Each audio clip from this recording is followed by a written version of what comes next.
Good morning, Radhe Radhe. তো আজকে হচ্ছে শুক্রবার, আর ভাবছি আজকে আর কালকে মিলিয়ে দুদিনে একটা ব্লগ দেব। তো আজকে তো এ বাড়িতে এসেছিলাম পড়াবার জন্য বারাসাতে। কালকেই এসেছিলাম, তোমরা তো লাস্ট ব্লগে দেখেছিলে।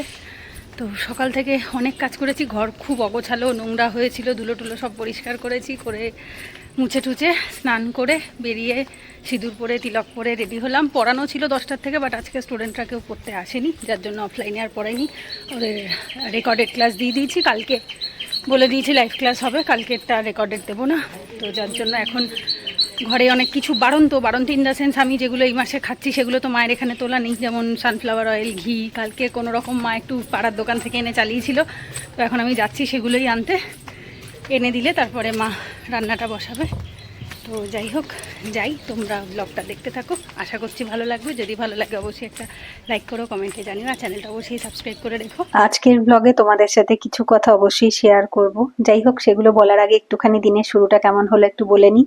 তোমাদের তো ইন্ট্রোতে বললামই, ঘর বাড়ি সব পরিষ্কার করেছি। আমার রুমটা আমি যখন থাকি না খুব অগোছালো হয়ে নোংরা হয়েই থাকে অলমোস্ট, যেহেতু পুচকিগুলো ব্যবহার করে, ওরা এদিক ওদিক খেলনা সব ছড়িয়ে ছিটিয়ে রাখে, চাদর টাদর অগোছালো হয়ে থাকে। তো সেগুলো সব পরিষ্কার করলাম, করে মা গোপসোনাদের তো সকালবেলা ঘুম থেকে তুলে মঙ্গল আরতি আর ভোগটা দিয়ে দিয়েছিল। তো তারপর মা আমাকে প্রসাদটা দিল, আমি ততক্ষণে প্রসাদটাও খেয়ে নিলাম।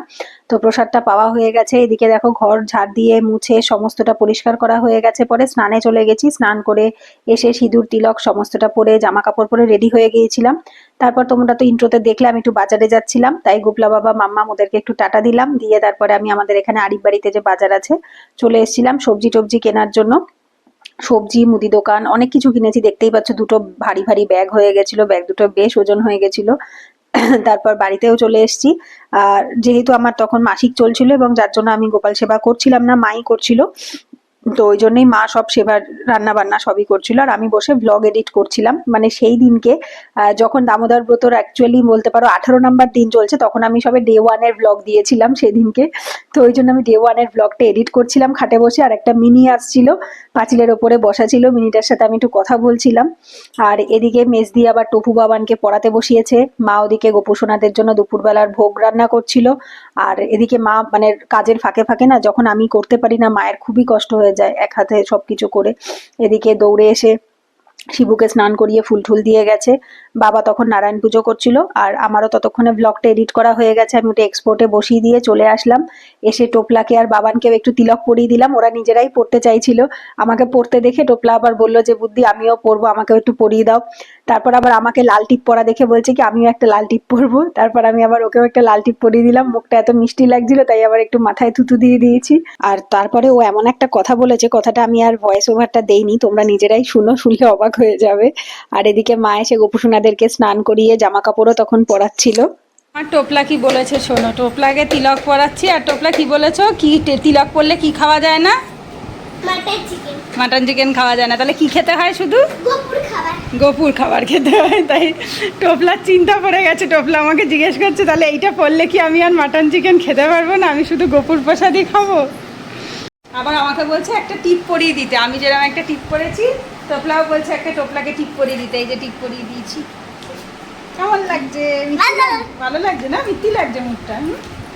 তোমরা তো শুনলে টোপলার মনে যে এই ভাবটা এসছে, এটা অবশ্যই ভগবানের কৃপা ছাড়া তো আসে না। তবে হ্যাঁ, আমার দুই দিদির ছেলে মেয়েই, ওরা খুবই দুজনেই ছোট থেকে খুব ভগবানের কৃপায় ভক্তি ভাব আছে ওদের মধ্যে। ওরা রাধা রাধা জপ করে, তারপরে তিলক পরে, গোপুকে ভালোবাসে। আশা করছি বড় হতে হতে যখন একটু বুদ্ধি হবে তখন নিজেরাই ভালো মন্দ সবটাই বুঝতে পারবে এবং নিজেরা সব সঠিক পথে আসবেও। তো যাই হোক, এদিকে মায়ের দুপুরের ভোগ রান্না হয়ে গেছে। আর এখানে মা দুপুরবেলা গোপুসোনাদের শিবুকে সবাইকে ভোগ দিয়েও দিয়েছে। ভোগে ছিল অন্ন, আমলকি সিদ্ধ, একটা শাক ভাজা ছিল, তার সাথে বোধহয় শুক্তো মতো ছিল, তিতোর একটা তরকারি বা ঝোল মতো ছিল, আর তার সাথে ফুলকপি আলুর তরকারি ছিল। তারপরে মা যেরকম ভাবে পারে আর কি আরতি করে নিল। আসলে আমার একটু ঠান্ডা লেগেছে, গলা ভেঙে গেছে, ওই জন্য আমি একটু আস্তে আস্তে বলছি, তোমাদের একটু অসুবিধা হলে তোমরা সাউন্ডটা বাড়িয়ে নিও। তারপরে মা আরতি করে গোপুসোনাদেরকে, মাম্মামকে, সবাইকে যেরকম আমি করি আর কি ওভাবেই খাইয়ে দিল।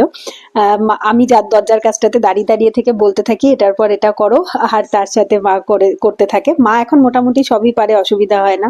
তারপরে আমরা এসে খেতে বসে গেছি। আমি আর মা যেহেতু প্রসাদটা পাই ওই জন্য আমরা আলাদা সাইডে বসি, আর ওরা যেহেতু মায়ের বাবারা দিদিরা যেহেতু মাছ খায় ওই জন্য ওরা উপাসটাতে বসে।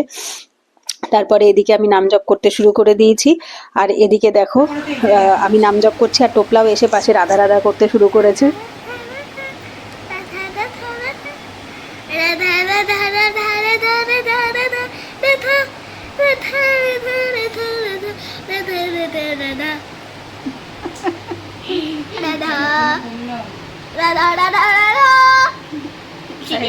তো দেখো তারপরে দুপুরবেলা তো মা গোপসোনাদেরকে ঘুম পাড়িয়ে দিয়েছিল, দিয়ে বিকেলবেলা তুলে বিকেলের টিফিনটাও দিয়ে দিয়েছে। বিকেলের টিফিনে আপেল, কাজু কিশমিশ এগুলোই ছিল। তারপর আর সেরকম ভিডিও কিছু করা হয়নি। তারপর অনেকক্ষণ বাদে আবার রাত্রিবেলা যখন মা গোপসোনাদের ভোগের রান্নাটা করছিল, দুধ দিয়ে সিমুই দিয়ে করে দিয়েছিল, তো তখন আমি একটুখানি দূর থেকে ভিডিও করেছিলাম। আর তারপর মাই খাইয়ে দিল এনে।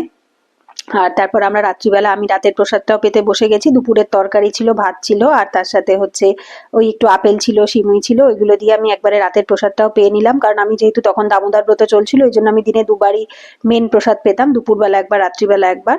তো বিকেলবেলা টিফিনটা আমি পেতাম না, ওই কারণে মা আবার আপেল রেখে দিয়েছিল, রাত্রিবেলা আমি একটু পেয়েছিলাম। তো তারপরে এদিকে মাও চলে এসছে গোপসোনাদেরকে রাত্রিবেলা ঘুম পাড়াবার জন্য। তো প্রথমে যেরকম ওই চাদর টাদর পেতে বালিশ টালিশ দিয়ে মাম্মামকে আদর করে, সবাইকে আদর করে মা আস্তে আস্তে ঘুম পাড়িয়ে দিল। একটু এদিক ওদিক হয় বালিশ টালিশ, আমি যখন দিতে পারি না, মা মায়ের মতো করেই করে যেরকমটা পারে। তারপর আমার যেহেতু প্রসাদ পাওয়া হয়ে গেছিল, তাই আমি চলে এসে একটুখানি বসে কিছু সখীদের ভিডিও দেখছিলাম। এই মাতাজিরও আমি ভিডিও দেখি। তারপরে হচ্ছে একটু নাম জপ করছিলাম। আর তারপর আজকের দিনের যেহেতু দীপদানটা বাকি ছিল, তো এবার দীপদানটা করার পালা। তোমরা তো দেখেছিলে লাস্ট দিনের ব্লগেও, যেহেতু মাসিক চলছিল ওই জন্য আমি ঠাকুর ঘরে ঢুকিনি, বাইরে থেকে করেছি। আর কখনো কখনো দামোদরের যে ছবিটা রয়েছে, ছবিটা ফোনে বা আইপ্যাডে বার করে তারপরে বাইরে করেছি এখানে। তো দীপদান করা হয়ে গেছে পরে, যেগুলো রোজ শুনে থাকি, যেমন রাধা কৃপা কটাক্ষ, তারপর গুরু বন্দনা, গুরু অষ্টকম, এগুলো সমস্তটা শুনে আজকে দিনের মতো পুরোটা কমপ্লিট করলাম। 25 তারিখ সকালবেলা মা গোপসোনাদেরকে ঘুম থেকে তুলে ভোগটা দিয়ে দিয়েছিল, তো তারপর এনে আমাকে প্রসাদটাও দিয়ে দিল। আমি সকালবেলা এই প্রসাদটাই পেয়েছিলাম। তো এটা পেতে পেতে আমি একটু লিটিল কৃষ্ণা দেখছিলাম, আমাদের পোগো চ্যানেলে হয়, বাট আমাদের টিভিটাতে মানে সেটটপ বক্সে একটু খারাপ হয়ে গেছিল, এখন ঠিক হয়ে গেছে। তো ওই টাইমটাতে একটু খারাপ হয়ে গেছিল, ওই জন্য ছবিটা এরকম ঝিরঝির দেখাচ্ছে। তো আমার বেশ ভালো লাগে ওই জয় জগন্নাথ, লিটিল কৃষ্ণা এগুলো সকালবেলা হয়, তো সেগুলো আমি দেখছিলাম। আর এত কিউট লাগে এখানে গোপলুর মুখটা। তো যাই হোক, এটা দেখা হয়ে গেছে। আর এদিকে দেখো আমি ছুঁয়েই ছিলাম, শরীরটা ভালো ছিল না বলে, মানে যেহেতু পেটে ব্যথা করছিল ওই জন্য আমি আর বাইরে বেরোইনি। এদিকে বাবা এসে পুজো করতে শুরু করে দিয়েছে। দেখো আমাদের বাড়ির গাছে কত ফুল ফুটেছে, শিউলি ফুল, পদ্ম ফুল, অনেক কিছু ছাদে ফোটে। তো মা আবার নিয়ে এসে ঠাকুরদেরকে দিয়েছিল, মা লক্ষ্মীকে, শিবুকে স্নান টান করিয়ে ফুল দিয়ে গেছে, গোপলুদের স্নান করিয়ে জামা কাপড় পরিয়ে ফুল টুল দিয়ে গেছিল।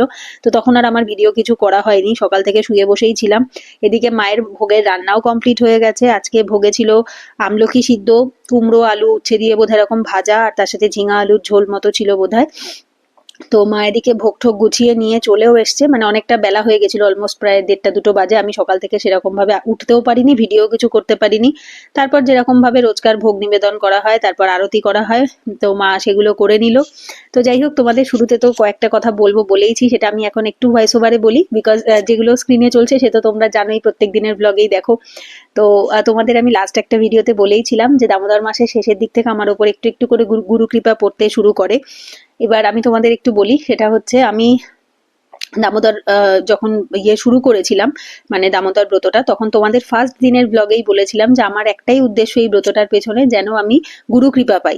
কারণ আমি সমানে আমি বিগত 2 বছর, 2.5 বছর বা 3 বছর ধরেই, 2023 সাল থেকে বলতে পারো, 26 তো পড়েই গেছে, 3 বছর হয়ে গেছে যে আমি ভক্তির সাথে যুক্ত ছিলাম, কিন্তু আমি তখন অবধি গুরু কৃপা পাইনি, এবং আমার ভাবও আসেনি। কৃপার থেকেও মেন হচ্ছে গুরুর প্রতি যে ভাব আসা, যে যাকে দেখে মনে হবে যে আমার গুরুদেব, এবং তাকে দেখলে পর চোখ থেকে অশ্রু ছাড়া আর কিছুই আসবে না, এবং তার প্রতি একটা ভীষণ আপন টান, এই যে ভাবটা, এটা আমার তখন অবধি কারোর প্রতি আসেনি, কোনো সন্তের প্রতি আসেনি। আমি অনেক সন্ত মহাত্মাদের ভিডিও দেখতাম, কিন্তু কখনো কারোর প্রতি আসেনি।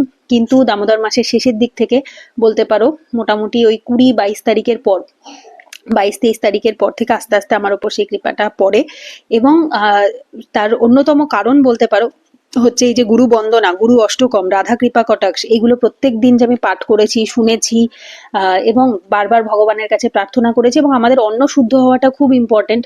তো দামোদর ব্রত শুরু হওয়ার পর থেকে যেহেতু আমি সম্পূর্ণ প্রসাদভোজী হয়েছি, কোনো রকম ছোঁয়াছানির খাবারও খাই না, মানে বাসন মাজা হলেও তাতেও খেতাম না, অন্য গ্যাসের রান্নাও খেতাম না।